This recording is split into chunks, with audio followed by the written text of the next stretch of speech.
Hello, আসসালামু আলাইকুম everyone. আজকে আমি আপনাদেরকে দেখাবো আজকে আমি সবার জন্য কি করলাম।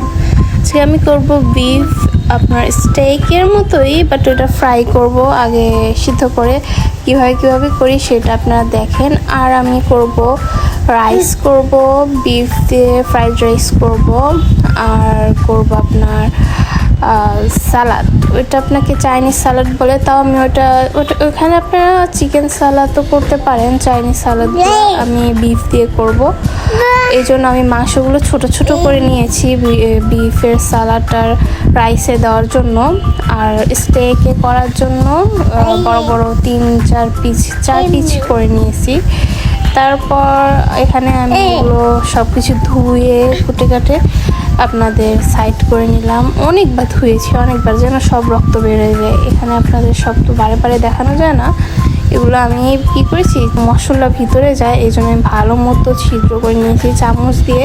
পরে দেখি চামচ দিয়ে করতে করতে আমার হাত ব্যথা হয়ে যায়, তাও ভালো মতো হয় না হয় বলা তো যায় না। তাই আমি এগুলো চামচ দিয়ে অনেকবার করার পরও আবার আমি ওই ছুরিটা দিয়েই বারে আমি করে নিয়েছি, ঠিক মতো করেছি। ফার্স্ট আমি 3টা নিয়েছি, পরে আমাদের বাসায় আমার খালা শাশুড়ি আসছিলো, এই জন্য আমি আরেক পিস বাড়িয়ে নিয়েছি, কারণ আমার মানুষ মাত্র 3 জন ছিলাম।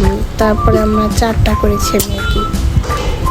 যাক, এগুলো আমি ভালো মতো চামচ দিয়ে, কাঁটা চামচ নিয়েছিলাম, কাঁটা চামচ দিয়ে আমি ভালো মতো ছিদ্র করার পরে আমি আবার ছুরি দিয়ে আর কি করে নিয়েছি সবগুলো।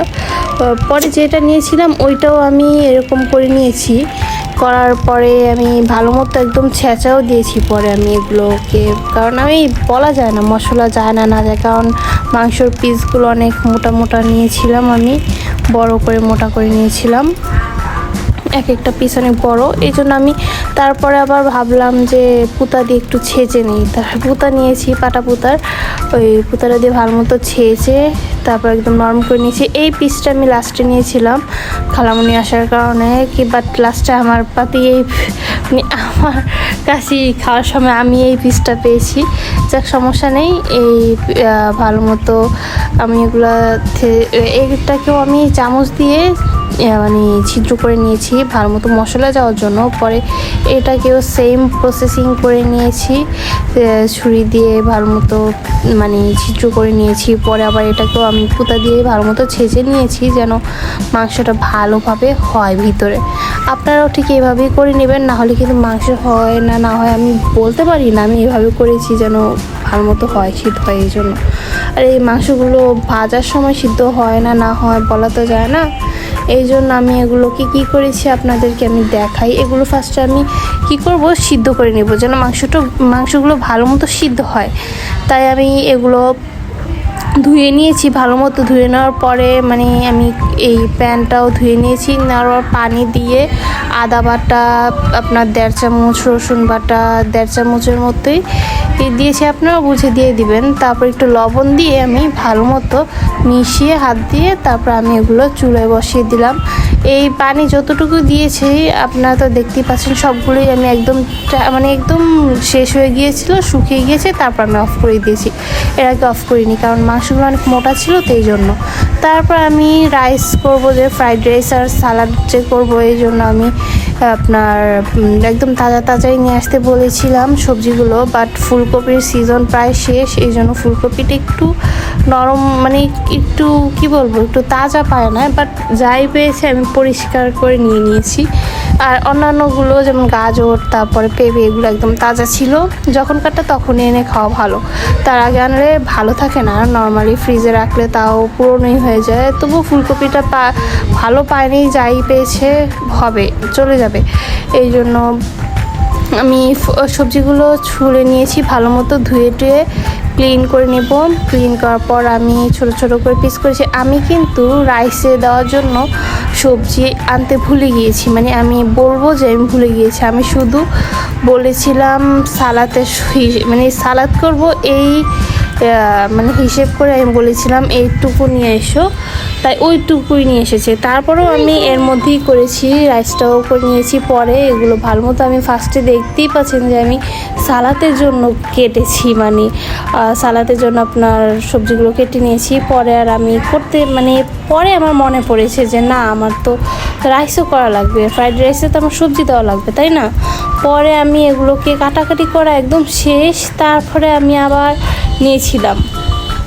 এগুলো কাটতে কিন্তু আমার অনেক সময় নিয়েছে, তাই আমি অনেক ফাস্ট করে দিয়েছি সব ভিডিওগুলোই। আর সব ভিডিও ক্লিপ নিতেও পারিনি, কিছু কিছু ভিডিও ক্লিপ নিতে পারিনি, কারণ অনেক সময়ের ব্যাপার ছিল। আমি একদম মনে হয় 6টার দিকে রান্নাঘরে গিয়েছি, আর 10টার মধ্যে আমার সব রান্না কমপ্লিট হয়েছে। অনেক ঘন্টার ব্যাপার ছিল, এগুলো করতে করতে আমার অনেক সময় লেগেছে। একলা একদম হাতে করেছি, তো এই জন্য আমি এগুলো রেগুলার করি না, তাই আরও আমার সময় বেশি লেগে গিয়েছে। হয়তো যারা এক্সপার্ট অনেক, তাদের সময় হয়তো কম লাগে। আর এগুলো সব কিছু একদম নিজে তাজা তাজা কেটে নেওয়ার একটা সময় আছে, সময়ের ব্যাপার আছে। আমি একটু স্লোলি করি যেন আমার কোনো ভুল না হয়। এই জন্য আমি ফুলকপিগুলো দেখতেই পাচ্ছেন সব ময়লাগুলো ফেলে দিয়ে তারপর আমি ভালো জায়গাগুলো নিয়েছি।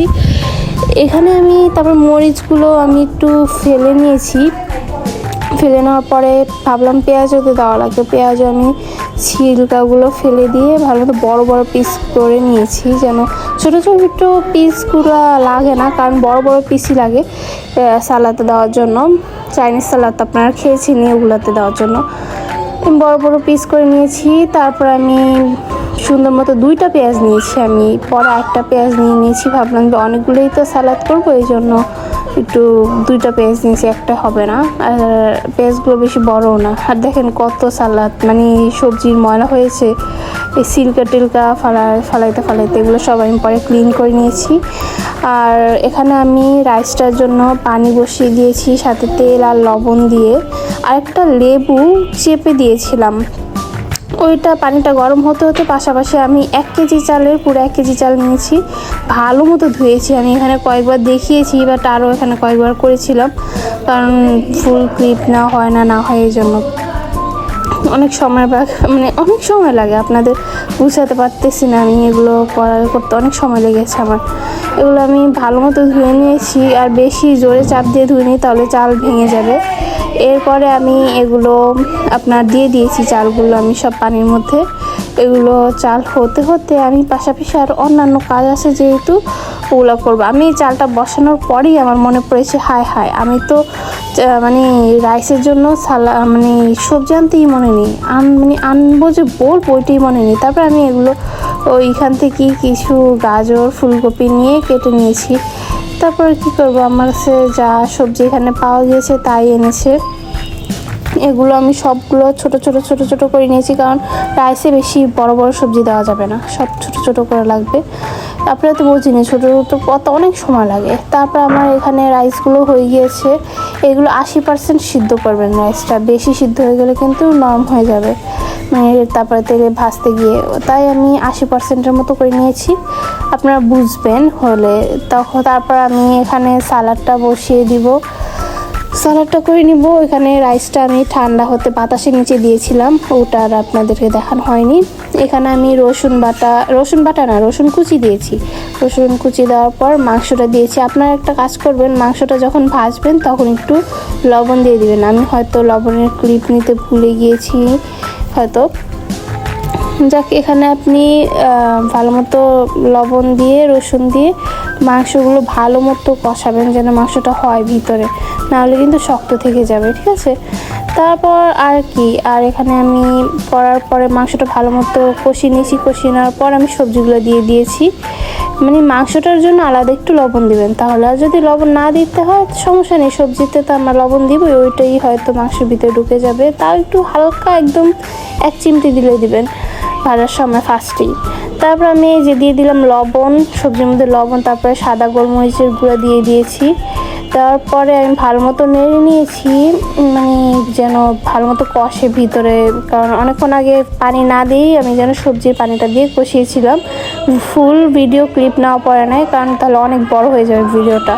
তারপরে আমি পানি দিয়ে কাঁচা পেঁয়াজগুলোও দিয়ে দিয়েছি। পরে আমি এখানে কর্নফ্লাওয়ার পানি দিয়ে একটু মিশিয়ে দিয়ে দিয়েছি। তারপরে আমি দিয়ে দিয়েছি সয়া সস দিলে আপনার স্বাদ আরও ভালো হবে, এই জন্য সয়া সস দেওয়ার পর এখানে হচ্ছে ভালো মতো, আর কিছু এখানে দেওয়া লাগবে না এই।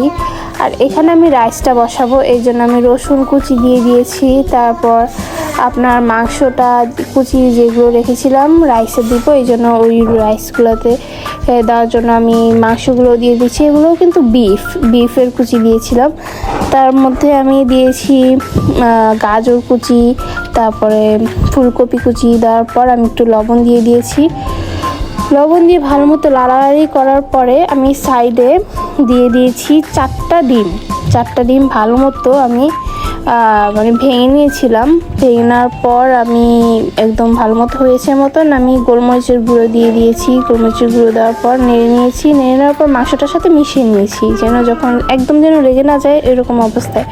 তারপর আমি কি দিব, তারপর আমি রাইসটা দিয়ে দিলাম। ঠান্ডা হয়েছে, ভালো মতো ঠান্ডা করবেন, আমার সময় কম ছিল তাই আমি যতটুকু পেরেছি ফ্যানের নিচে রেখেছিলাম।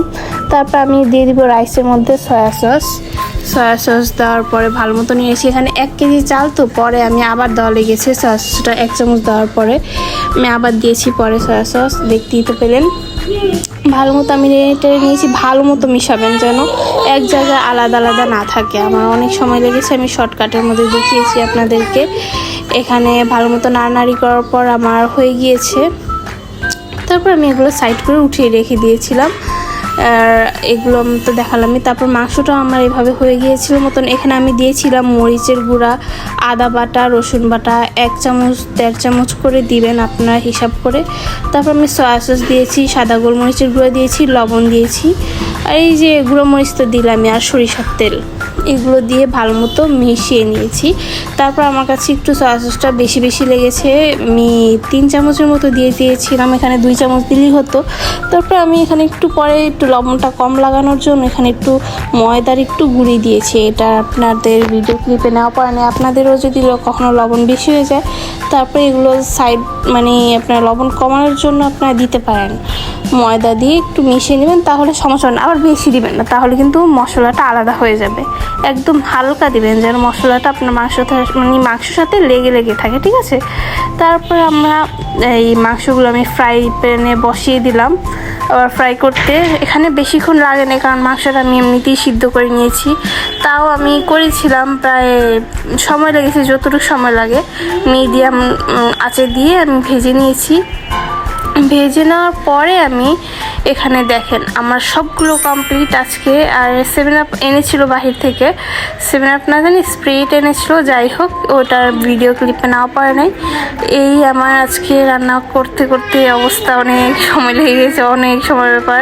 পরে আমি ধীরে খেয়েছি অনেক সময় নিয়ে। পরে এই আমার রান্না কেমন হলো সবাই জানাবেন। আল্লাহ হাফেজ, আসসালামু আলাইকুম এভরিওয়ান।